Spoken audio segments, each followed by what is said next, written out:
Hey guys, so what am I working on now? Well, I got that Ford F-150 with the rear end with the locker that was an issue. I got the new locker. And here it is. Here's the Ford piece. Brand new. Now it's funny, I got a snarky comment from somebody. Don't care. I really don't. The snarky comments don't bother me. But he was saying about how obviously I'm inexperienced because I should have seen that, and I don't know where to look, but you can buy those gears. Where? I asked him where. He never bothered to answer. I can honestly tell you, and when I've dealt with people like that who are snarky or whatever, they usually can't fix anything on their own. They're usually that inept, and usually those are the people that have the highest comeback rates because their work ethic is terrible and their work quality is terrible. But anyway, whatever. I don't care. Those people don't bother me. I just thought it was kind of funny. Anyway, so interesting. I was cleaning out this area here where the fluid collects. Look what I found. That is one of those spacers I was telling you about that goes in between the gear here that somebody had left out of the other rear.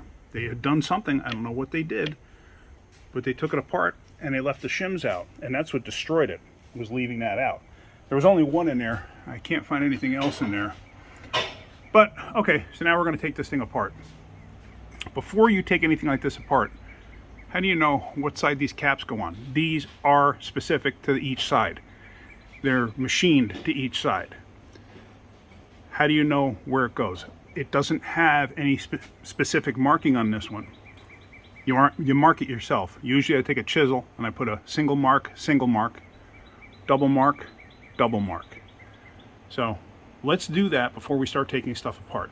And then I got to figure out how that LSD limited slip differential, how that LSD electrical connector comes apart, which obviously I can look at this and kind of help figure it out. But all right, let's get going with that. All right, I apologize for wind noise or the fact that the camera's bouncing all over the place, but it's kind of windy here. So anyway, take a chisel, single mark like that, single mark like that. See that? It's not going to hurt nothing. Same thing on this side, double mark. I usually try to line up on the housing side where they go. So now, no matter what you do, they're always going to be there. So this way you don't mix it up. Plus, you put it to the outside. This way you know this side goes out. If you ever mix these things up and you don't know, then you're going to have to put them on, torque them, and measure the run out basically of the cap to the case. Because if you have a step where it comes together, obviously you got it on wrong. You could have it backwards or whatever. Some of them you cannot mix them up. There's no choice. But I always mark them just to be on the safe side. So now let me get the electrical connector apart. I know it's hard to see, but I'll show you on the new one. There's a tab up top here. You got to depress that tab to get this out of there. I don't know if I could show you this while I'm doing it. Let's see.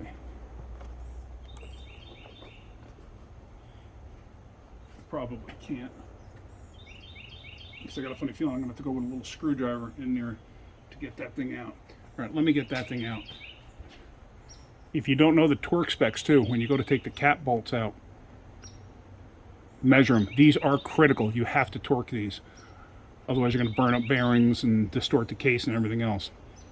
But we're not going to do that yet. All we're going to do is disconnect that connector, and then we have to measure, oops, backlash, which this rear end's awfully tight.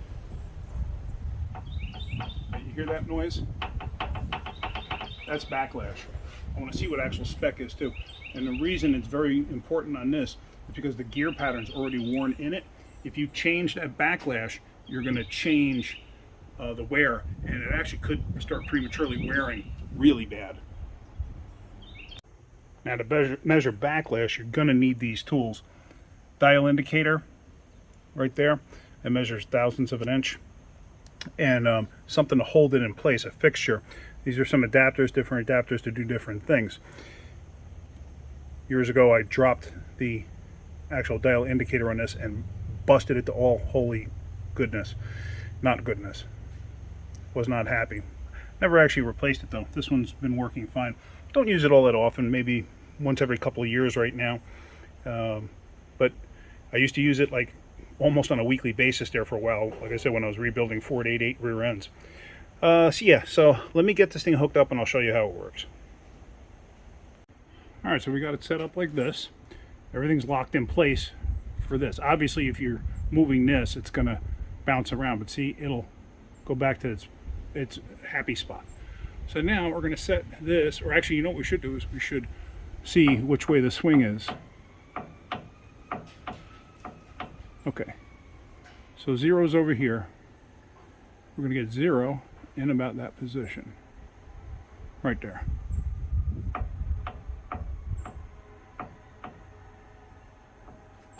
Alright. So it's about 11 thousandths. Right? Am I saying that right? 11 thousandths? What do you think? Drop you down just a little bit. That's 11 thousandths.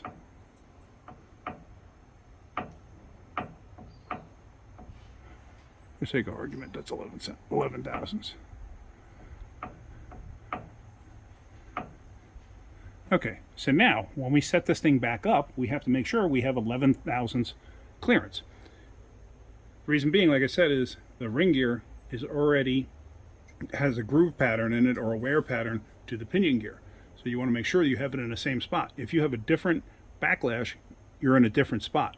The backlash can change because I'm changing the housing or the carrier, whatever you want to call it. This piece in here.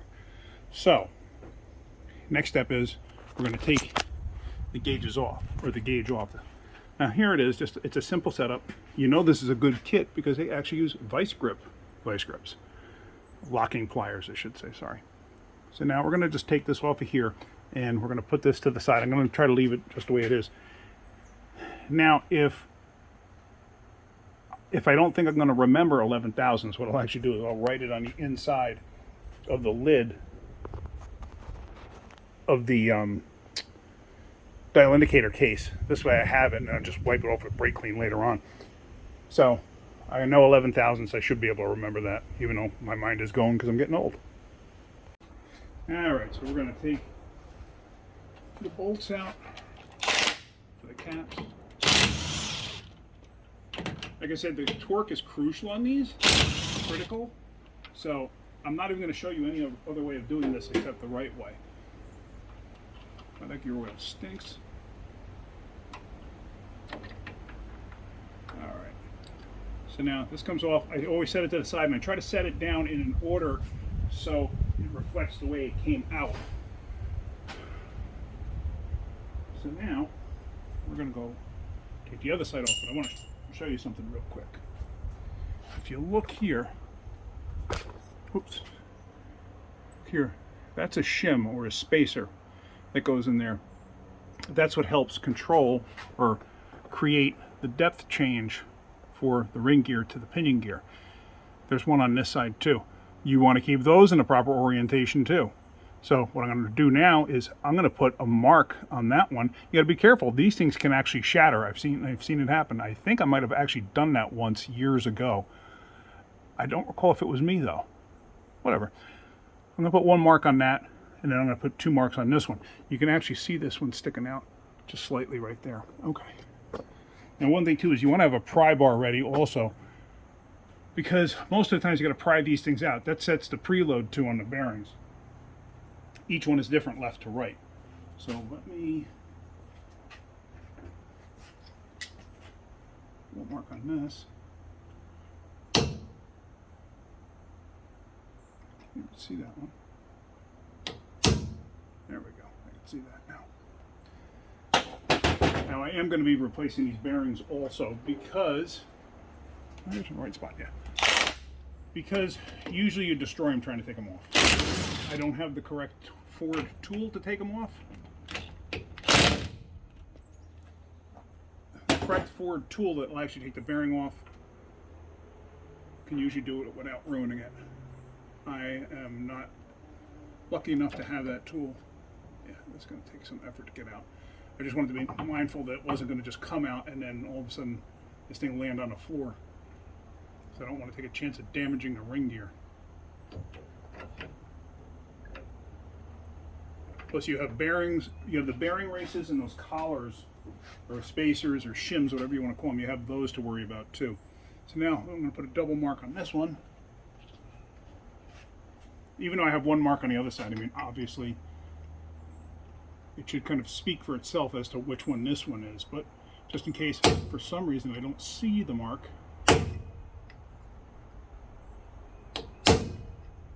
Okay. And having a good set of chisels is a good thing to have. Yes, those are snap-ons, and yes, they were stupid money, but for what I do, it was worth it. Okay, well, let's get that out of there now. So as you see, I rotated it. I turned the drive shaft a bit. I'm not overly concerned about the bearing races because we're changing the bearings. If for some reason I was going to be putting this back together with those bearings, then I'd have to make sure I kept the bearing races on the same side. Because if you switch side, you're just going to destroy the bearings. So now, I'm going to try to get this bad boy out of here. And sometimes this can be a bear. Now I'm going to hold pressure on it because I don't want it to fall out and hit the floor.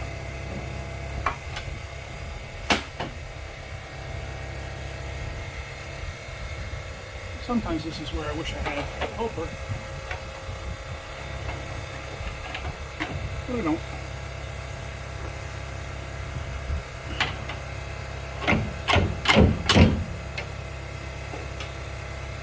I'm going to have to get a smaller pry bar to come in from the side and try to get into that bearing cap. Hang on a second. Or even that thing you're not supposed to use as a pry bar. Something just fell over there. I don't know what it is.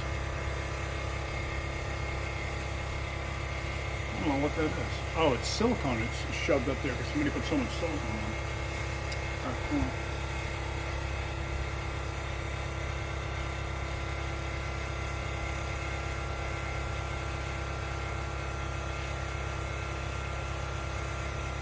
Gotta find my big screwdriver too somewhere.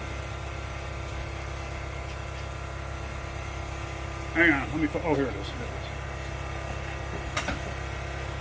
Sometimes that becomes a problem. These are not chisels. They are not pry bars.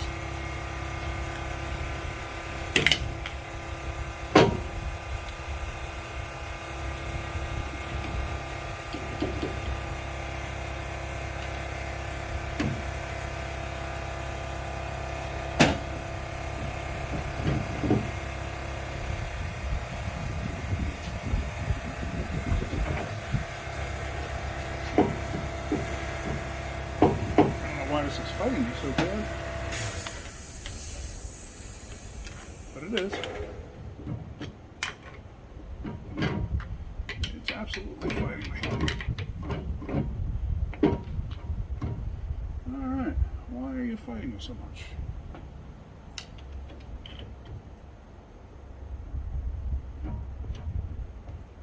It's like hung up on the inside there. Very interesting. All right, let me see. Can I pry it over and get one out? Maybe yes, no, no. And the axles are not in far enough, I don't think, right? Sometimes the axles could be in a little too far. I'm catching it. I know that other side is completely out. Oh, no, there we go. Yeah, okay, it was hitting the axle on this side. I'm just going to put this shim down on the tray I have right here. And then this one,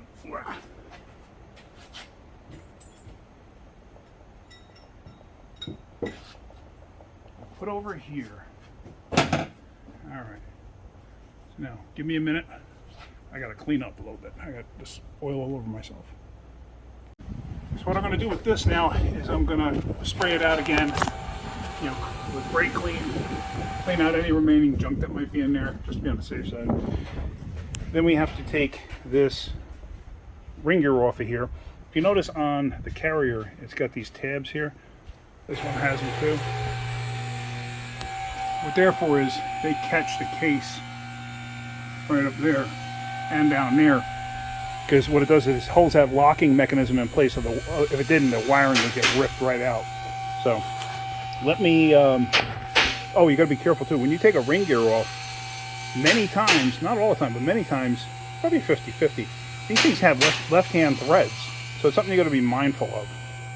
So let me just get this cleaned out first, and let's go from there. Got away from it and almost forgot to show you this. So these are not, I looked it up, these are not reverse threads.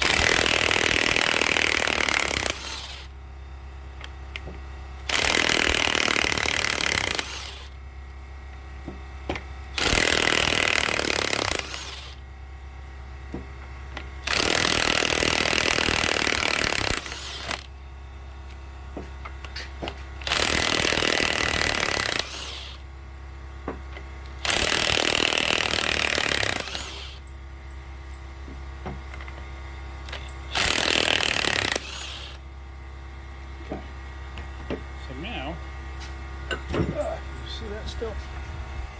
Yeah, okay. So now what we have to do is we have to knock the actual ring gear off of there. You can either stick a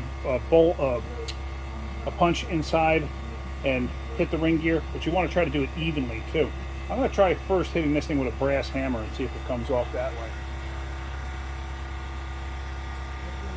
Sometimes they do, sometimes they don't. Just depends on how tight they are on there. You don't want to stay on one spot. You definitely want to move around.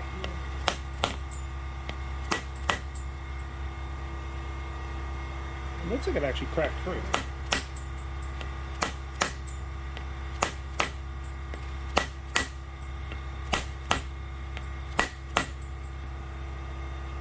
Yeah, it did.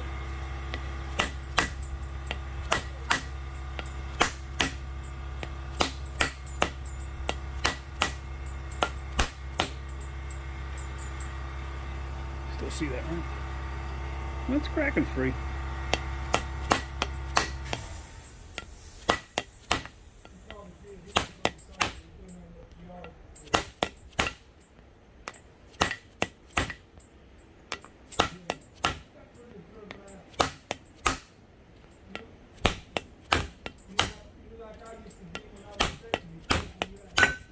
There you go. That's off. You don't want to do that with a regular hammer, that's for sure. So now that that's off, I can put this to the side, and it's about lunchtime, so I think I'm going to clean up. I'm going to basically clean all those bolt holes out. I'm going to clean these bolts up. I think you're supposed to replace these, but I've never had an issue. I'm going to clean them up. I got to get Loctite too. I don't have any Loctite. I got to make sure the Loctite they're asking for. And then what I'll do is I'll show you pressing on the new bearings, and I'll show you putting the ring gear on. Alright, so back from lunch. What I'm going to do is I'm going to clean all of this stuff up. I'm going to clean the ring gear up. I'm going to wire wheel the bolts. Clean up the... darn it, I can't even think. The caps and the shims. I'm going to clean all that stuff up. But let me get all of that done. I'm going to brake clean out those holes and then just blow them out. So I got the new center section ready to get the bearings put on. Here's the new bearings. Usually what I'll do, if I remember, sometimes I don't. Most of the times I do, but sometimes I don't. I'll put a touch of gear oil on here just to help press that down. And usually I use some kind of a pipe or whatever. You can even use PVC as long as you got some nice heavy PVC. Now, whenever you're using something to press a bearing on, this bearing is actually going to go down below this lip. Make sure the tool you're using is not going to get jammed up on the tip there. So I have this tool here. I had purchased a bunch of these way back when from a sale. Somebody, it was a company going out of business, a shop going out of business. I bought a whole bunch of specialty tools that they had. You know, little things like this. I didn't spend much money, maybe 150 bucks if I remember correctly. But see how this fits nicely over that? And this fits the bearing to the inside race, because you want to hit the inside race. So let me set up my tripod so you can actually watch what I'm doing here. Alright, So what I'm going to do is I'm going to put a drop or two of oil, gear oil on here. Now, if it's not the same gear oil as what the vehicle takes, it's fine. It's not going to hurt nothing. And make sure you put the bearing on in the right direction. Because for somebody you know that's actually making this video that has done it before in other applications where he's put the darn things on in the wrong orientation. And then guess what? You got to get another bearing, because usually, unless you can get it off clean, you're going to have a problem. So I actually have this thing on a big block of wood. I really don't have any good bench space here. So now this is actually hitting on the inside there. This is a good fit, right? Or am I mistaken? Huh. This may actually be a hair too big for this bearing. Hold on a second. Let me get something else. So I think it might be a hair too big. Alright, so I got another one. The problem is this one does not fit over this. It is a tight fit, so I may have to figure out something at the very end.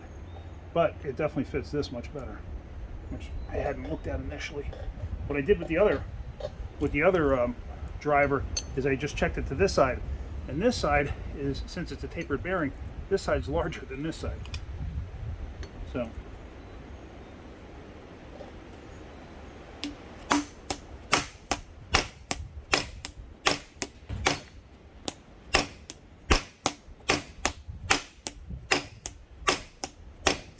if you don't have a block of wood, that's fine. You can do it on the concrete, but you're obviously going to chip up the concrete.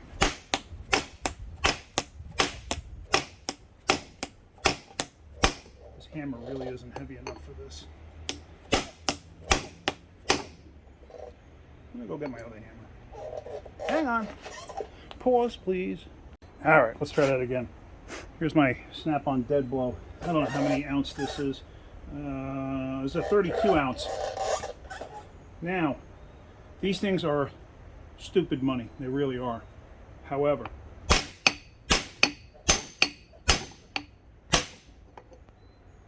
they are excellent hammers.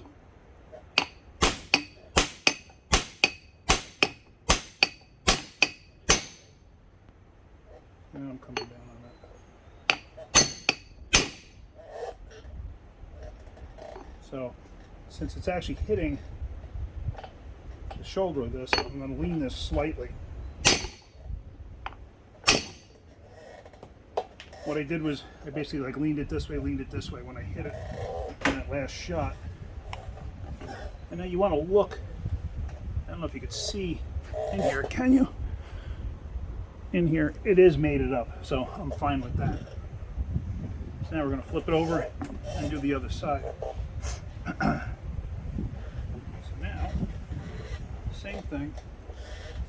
Actually, let me pause this because I didn't even open up the other package from Ford. Hang on. Now, when you have new races on new bearings, if you mix up the races, you can interchange them. It doesn't make any difference. It doesn't have to go, if it came with the bearing, it doesn't have to go back to that bearing as long as it was never actually used. Once it gets used and worn in, you cannot move the race to a different bearing. It will destroy it. Actually, that would probably be a good episode of Mythbusters, unless they've already done it, because that's something I've always heard, and I've always lived by that rule, that you can't switch them up because it will destroy the bearings,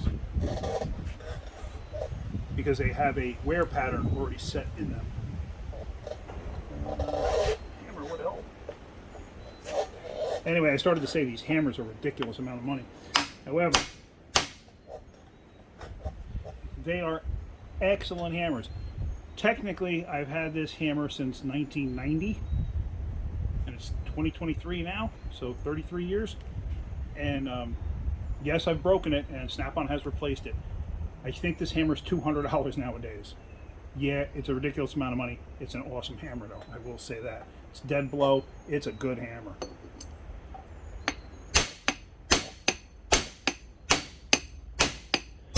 Just don't hit your fingers, like with any hammer.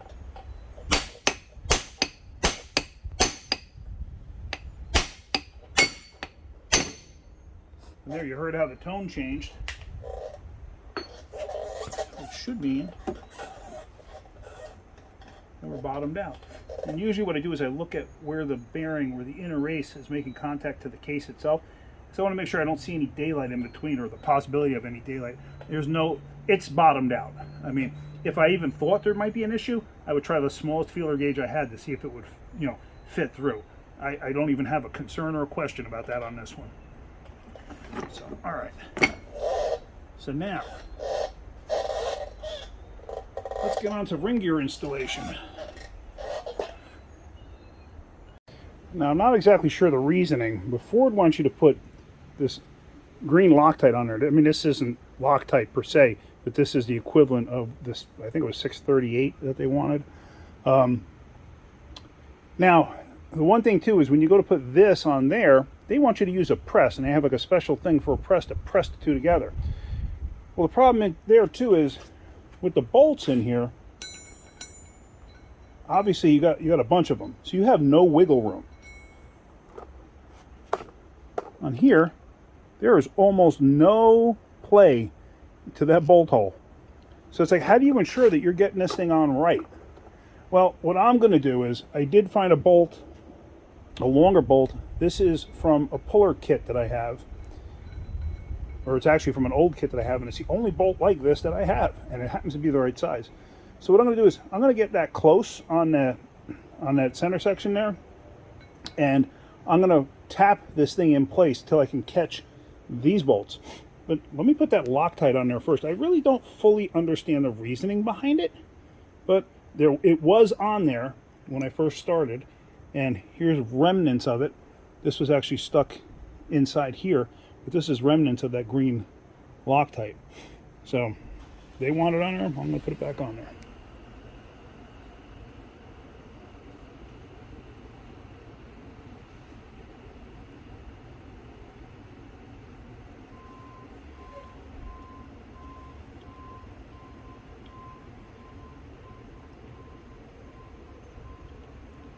So if some of you guys are machinists or something, maybe somebody who's watching my channel and you know the reasoning behind this, let me know. I'm curious. I've actually, unless I just never paid attention before to other companies that wanted it.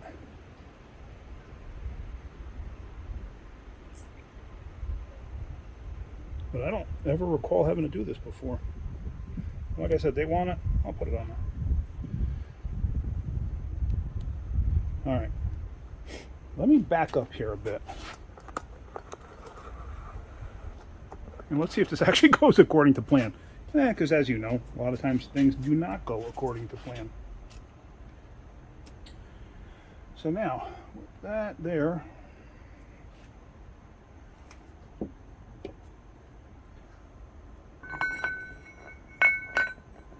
I'll put this up.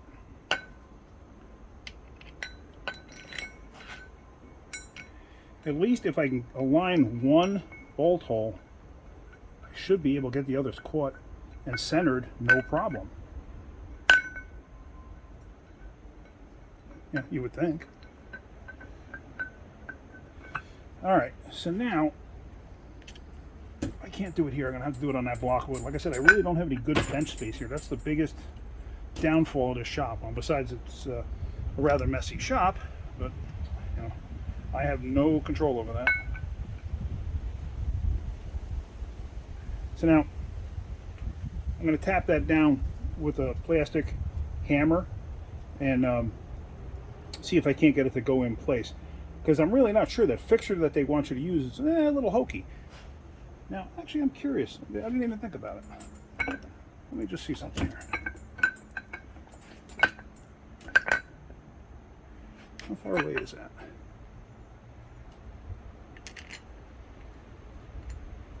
Oh, shoot. Okay. That doesn't always happen. Oh, shoot. I didn't even realize that. Okay. I jumped the gun. Now, I still got to put Loctite on these bolts, but I'm going to use the bolts to seat it. Okay. I jumped the gun. All right. So we're going to do this Nice and gentle like. If I didn't have to put the Loctite on there, I would have probably heated this thing up.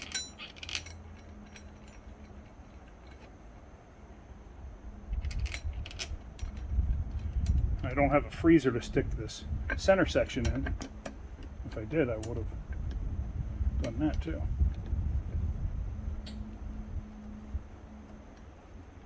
We used to actually have a hot plate at the dealership. We would stick these things on a hot plate and let them cook for 20 minutes or so. All right.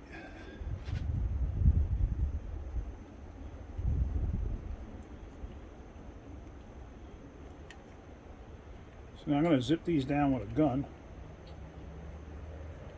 Gently.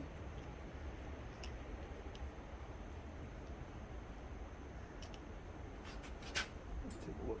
I want to look at the gap all the way around, and it looks close-ish.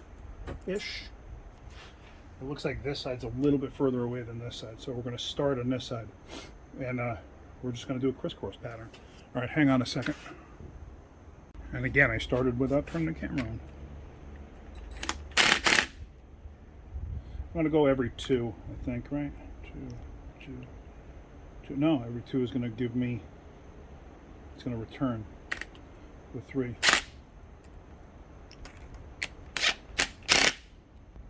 And 3 returns too. Duh, yeah, because it's, yeah, okay. We're just going to go opposites.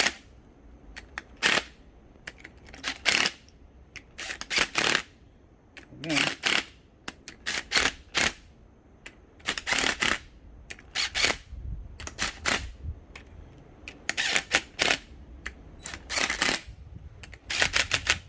let me look at it, see how it's coming along.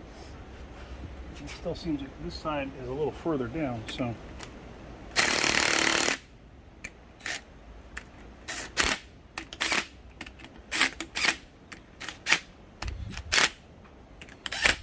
Now, it's not a super tight fit.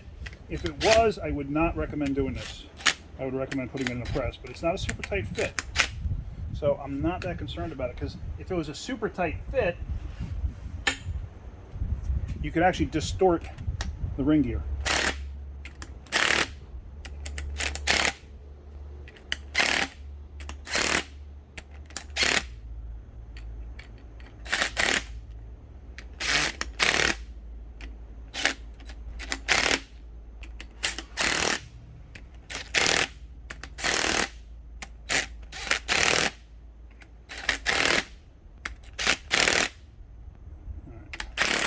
I lose track. I know you guys are keeping track at home, but I do lose track. Alright, it looks like it's seated. Let me hit that again.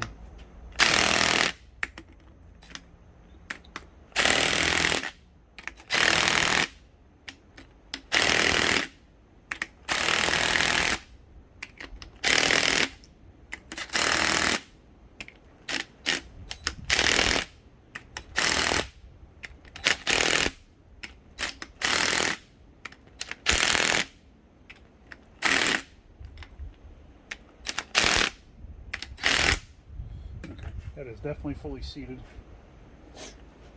See if you can see this. It's fully seated. So now I'm going to back all the bolts out because I got to put a Loctite on them, and then they got to get torqued to 110 foot-pounds. All right. So, like I said, if that was a tight fit for that ring gear, like a much tighter fit, I would not have done it that way. But it really, there's not a lot to it going in like that. So I wasn't too concerned about distorting the ring gear or anything like that. That little 3/8 gun is not that powerful. It's powerful enough, but it's not that powerful. You know, it's not like a 1/2-inch drive gun. I would never do that. I would use 1/2-inch to take it apart. I wouldn't use 1/2-inch to put it together. I still got to torque it anyway. So, Loctite's on there. Get these caught.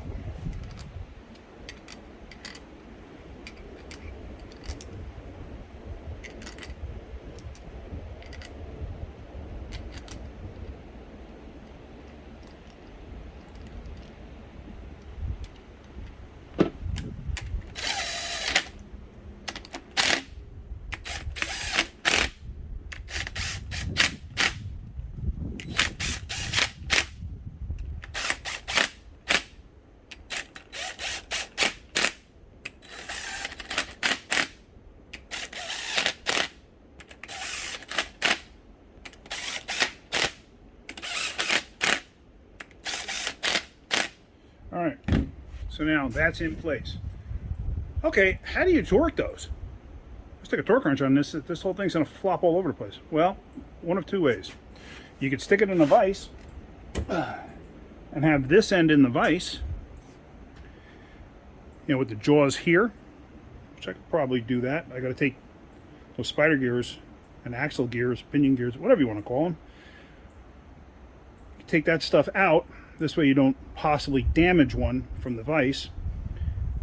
Oh, and also, when I do take this thing apart, so I'm going to have to take it apart regardless. Actually, no, I don't really have to take it apart.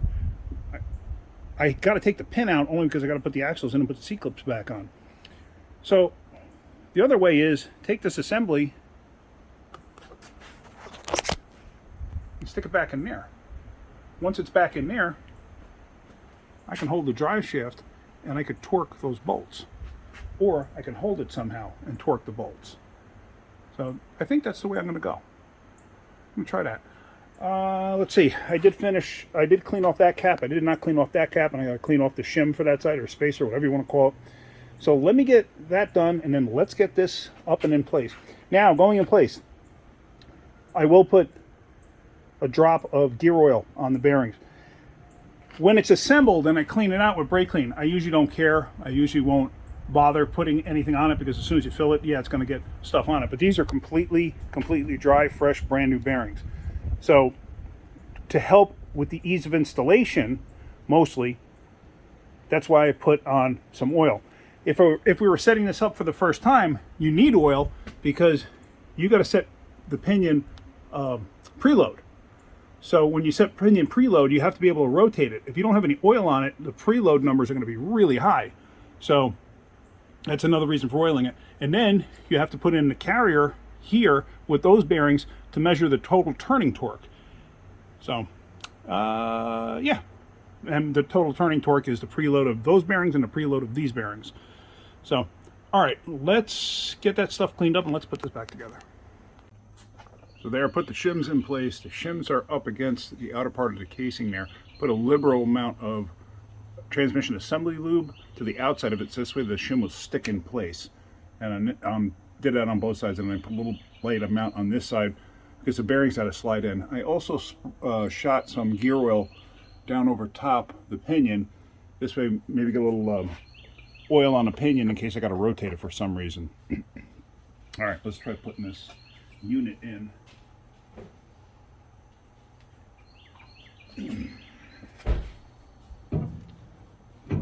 Sometimes this can get tricky. Sometimes they go right in. Let me just move back.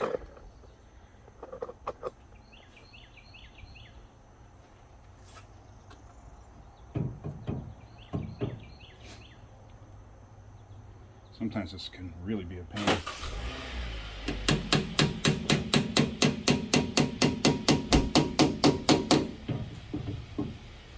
The only thing I was doing here was tapping the bearing brace to try to get it to move a little bit. Now this thing's a little low. Yeah, I'm going to pull this back out. Actually, let me get my pry bar on that. Hang on. Let me shut the light off too. We don't need that. Alright, so I've got it moved again. Sometimes this can be pretty tricky to get this thing in place.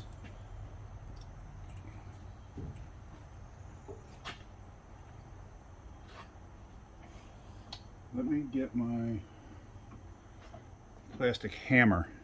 Hang on. Alright. Now the reason this is such a tight fit also is because you're putting preload on the carrier bearings with those shims.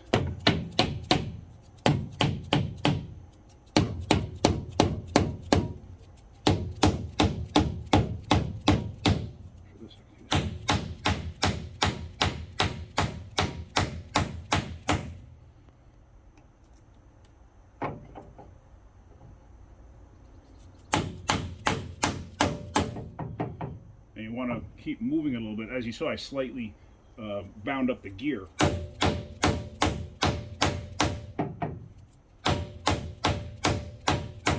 That's because I wasn't meshing perfectly.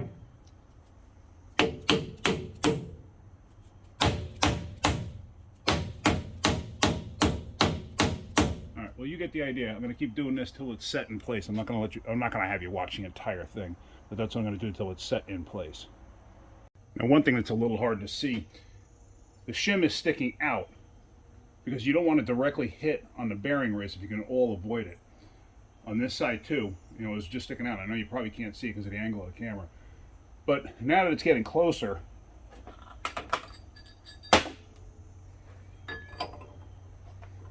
you can take the bearing cap and strike it lightly, trying to make everything fit.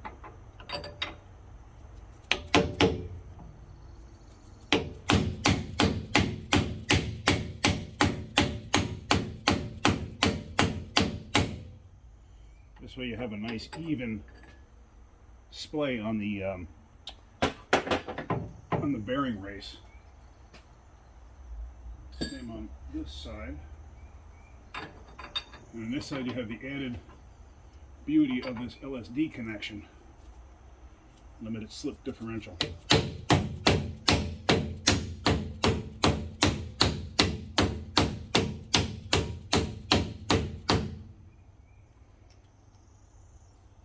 So, anyway, I said I'm just going to keep going. I actually may be getting to a point where I might be able to put the bolts in and use the bolts to drag it in. All right, so now really all I'm going to do is by hand. Just going to use the bearing caps to drag it in. They do make case spreaders. Obviously, we're not going to have that for doing this on our driveway, or I'm not even going to have it if I'm doing it in my shop, obviously, because I'm doing it in my shop. What a case spreader does, it will actually mount into some of these bolt holes, or even these outer holes here, and it's actually will pull this way to actually spread the case slightly. Some differentials will actually have large holes here. I think it's mostly Chrysler, but that'll help spread the case. This way, this goes together much easier. You know, I mean, it's only moving it like a tenth of a thousandth of an inch, but it helps.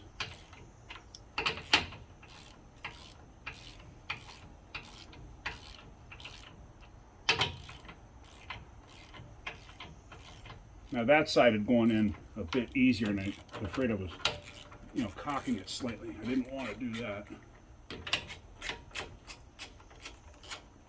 But the nice thing was when I was just tightening this side was going in also.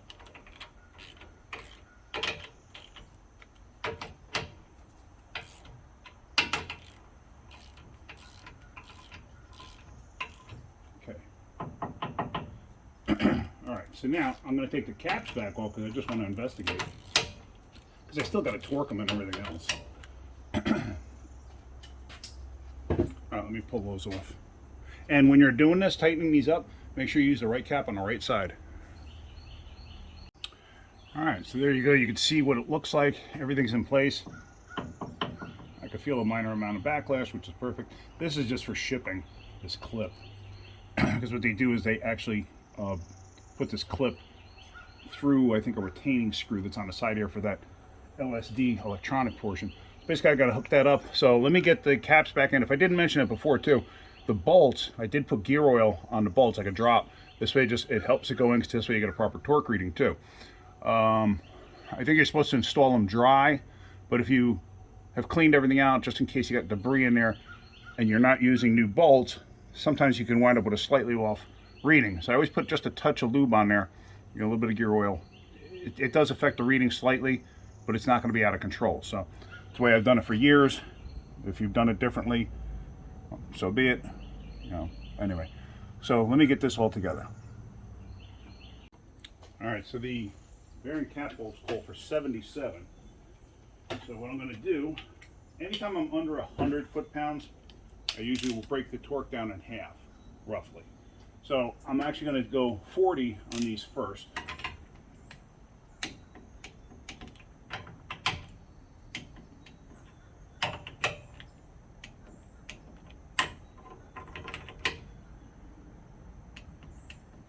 Okay, so we go 40.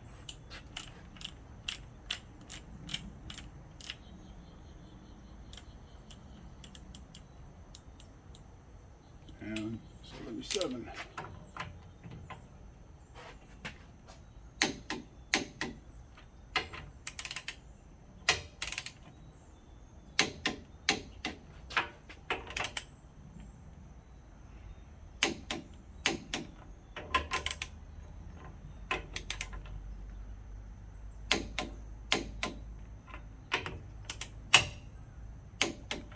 I will usually go back and verify the final torque, just to be on the safe side.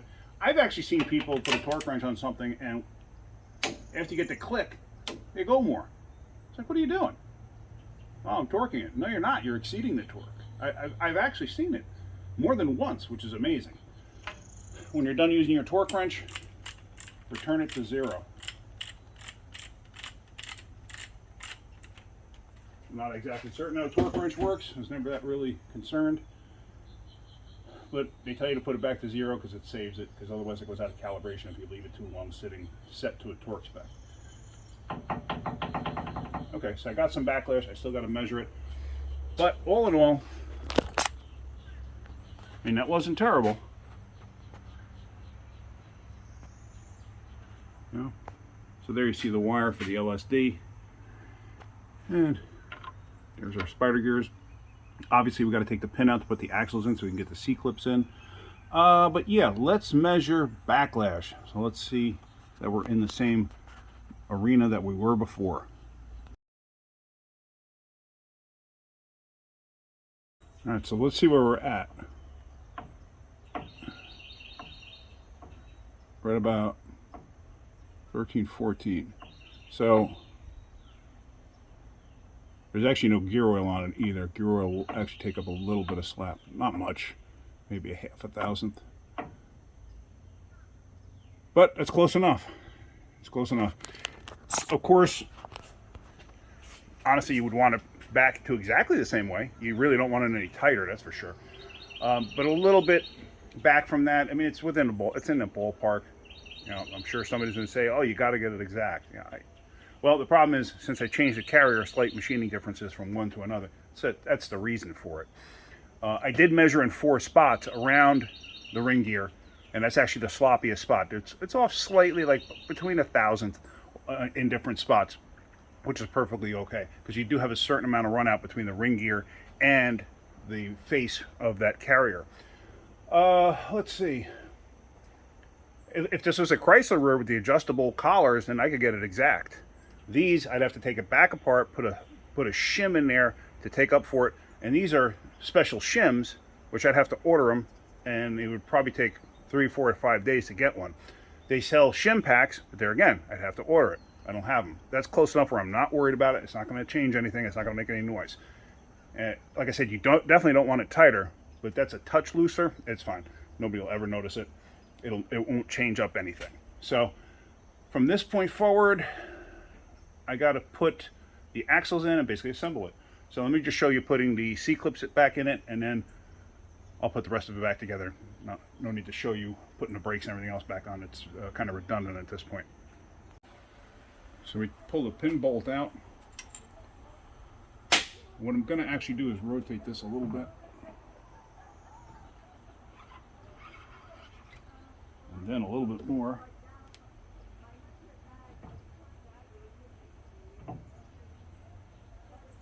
So now, let's get the axles in.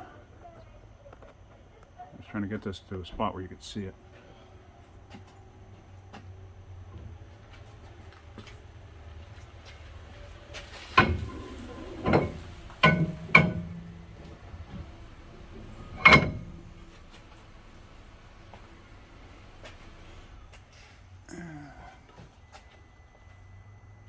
Come through some more. There we go. Sometimes it's hard to tell from the other side.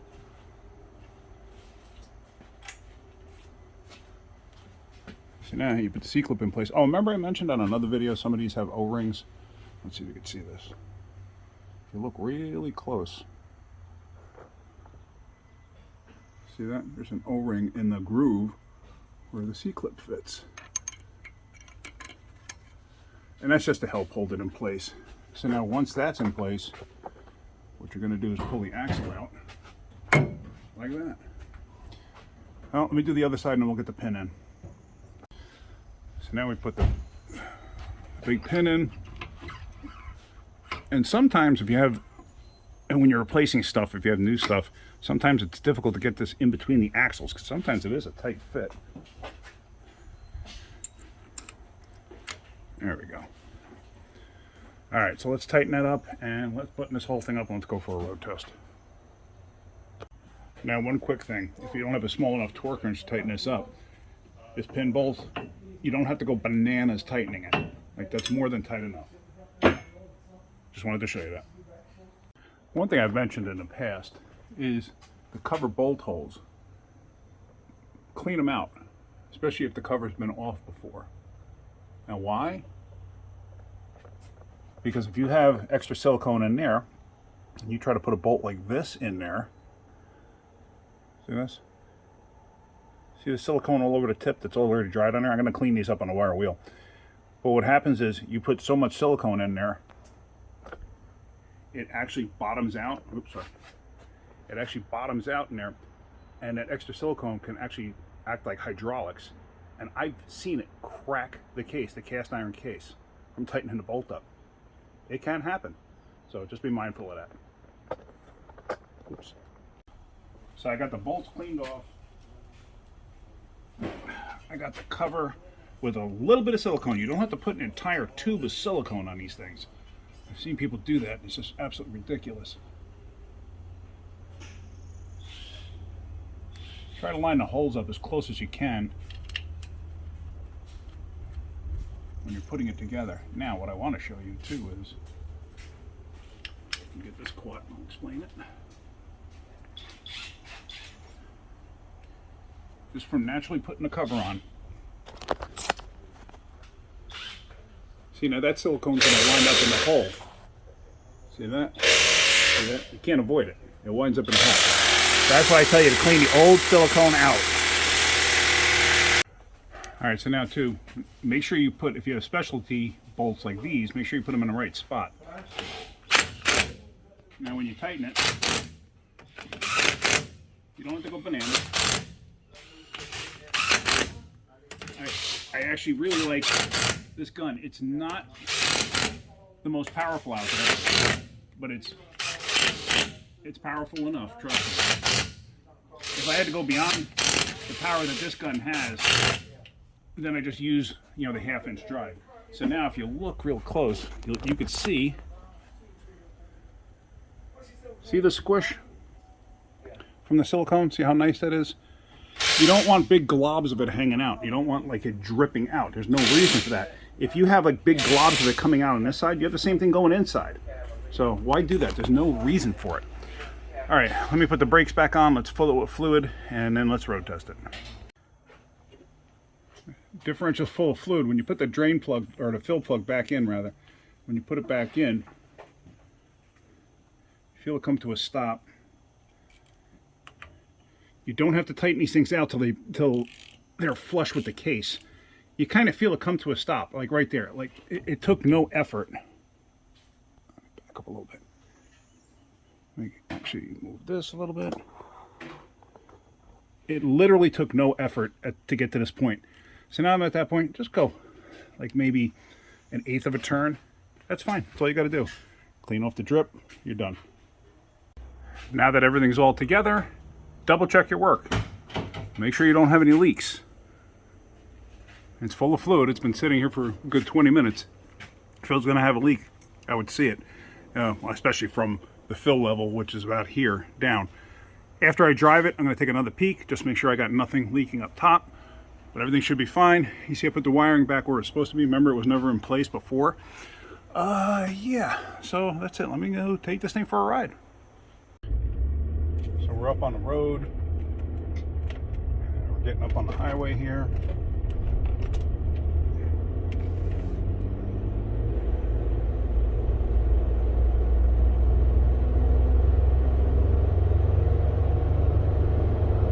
Rear end sounds nice and quiet. I think it should.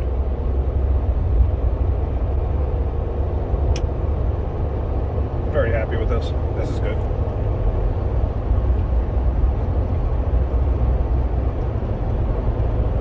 Now, had the backlash been, I don't know, 6 or 7 thousandths, 8 thousandths more, then I would have had to correct that somehow. If the backlash was tighter, I would have had to correct that somehow. And I believe if you look through the service manual, I believe they give you a chart of how thick of a shim difference you need to create that change. I'm pretty confident Ford does that. So, all right, I'm very pleased with this. Came out good. All right, so hopefully you got something out of that. All right, if you did, hit that like button. If you could, please subscribe. All right, guys, have a great day. Keep wrenching.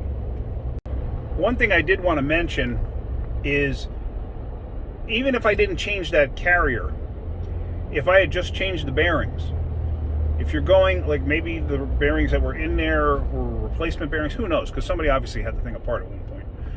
But if you're changing even just bearings, you can change the backlash, because different manufacturers for bearings, even from the factory, if they use a different source for the bearings, that could change the backlash, because it could change the machining differences in the bearings themselves. So, that could have an effect. So just keep that in mind. That's all. I just wanted to throw that out there.